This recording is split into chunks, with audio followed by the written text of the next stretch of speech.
Hi guys, another day, another vlog na naman. Inuubot sipon na nga pero kailangan pa rin mag-voice over. At ngayon samahan nyo kaming kumain sa labas. Tara guys!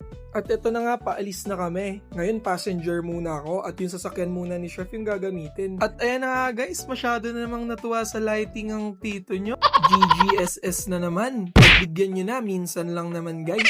Yung pupuntahan pala naming restaurant ngayon guys ay doon nagtatrabaho yung mga naging classmate ni Chef nung nag-aaral siya ng culinary. At ito na naman nga si Passionea, nag-e-emote at nagpapabebe na naman dahil kakagising lang. Ayaw na namang humiwalay. Andito na nga kami guys sa aming pupuntahan. Ito pala yung Kusina at Ozo na located lang sa Ligtasan, Tarlac City. Bandang likod lang ng La Maharica. Pagbaba nga namin dito guys, parang yung ambience niya ay hotel pero restaurant talaga yan guys. Napaka-relaxing nga ng view guys, halos walang tao at sobrang cozy ng place. May pahagdan pa nga sila guys at pa-chandelier. Kaya kung ikaw ay food lover at ang hanap mo ay yung mga restaurant na magaganda yung ambience, recommended ko na to guys. Pero tignan muna natin kung masarap talaga yung pagkain nila. Hindi na nga nakatiis si Passionea at nagpa-order na ng cookies dahil gutom na siya. At ayun nga, nakapag-finalize na kami kung ano yung mga gusto naming matikman. Sobrang dami rin kasi ng pagpipilian guys, kaya medyo natagalan.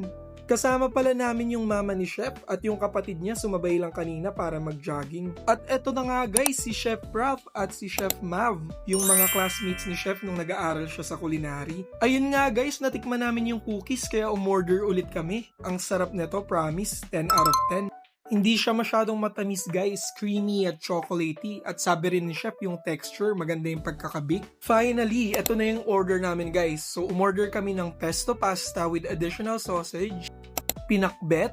Lalagay ko na lang yung mga prices dyan guys para may idea kayo. Eto naman guys, seafood with white sauce pasta.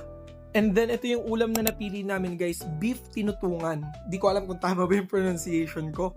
At syempre dessert na halo-halo. Eto na guys, i-taste test na natin. Simulan natin sa pesto pasta dahil pasta lover tayo.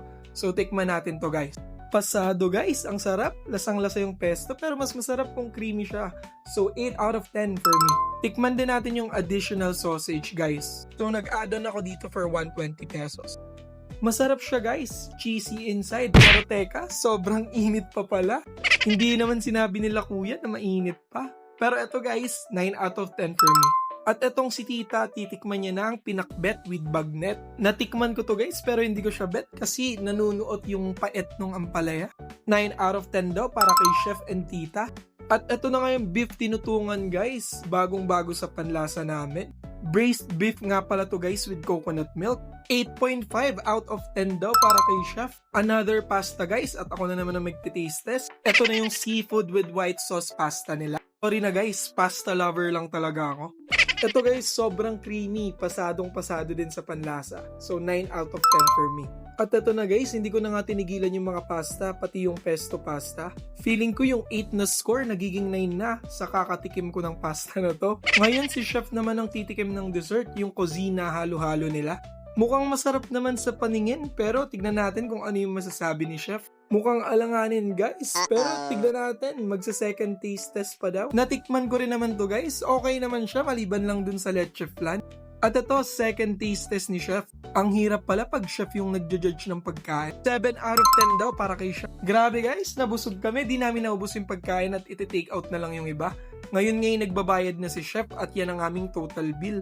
Overall guys, masarap naman yung food, pasado na sa panlasa at may recommend din naman namin para sa inyo. Plus points talaga yung ambience at yung aesthetic nila na place.